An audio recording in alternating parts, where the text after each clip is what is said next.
पंचगंगा नदी घाटाचा परिसर रविवारी सायंकाळी स्वामी भक्तांनी फुलला होता. उदबत्ती धूप यांचा सुगंध दरवळत होता.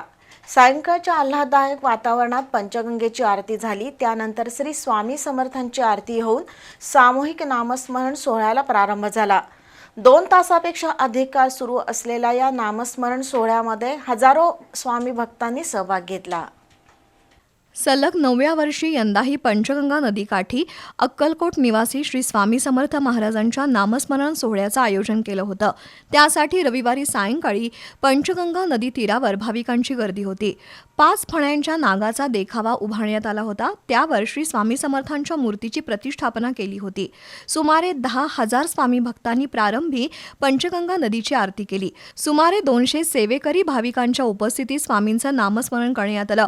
स्वामी भक्त गुरुदेव स्वामी, अरुण गवळी, संजय घाटगे यांनी त्यासाठी नेटकं नियोजन केलं होतं. प्रारंभी मगरमठी इथल्या श्री स्वामी समर्थ मंडळाचं सोंगी भजन झालं. त्यानंतर श्री स्वामी समर्थ आणि ओम श्री स्वामी समर्थ नामाचा 11,088 वेळा नामजप झाला. 2 तासांपेक्षा अधिक काळ सुरू असलेल्या या नामस्मरण सोहळ्यातून पंचगंगेचं रमणीय वातावरण भक्तिमय झालं होतं. यावेळी अमित पाटील, अभिषेक बागल, अभिजित पाटील, बाळासाहेब राऊत, प्रशांत माळी यांच्यासह स्वामी भक्त उपस्थित होते.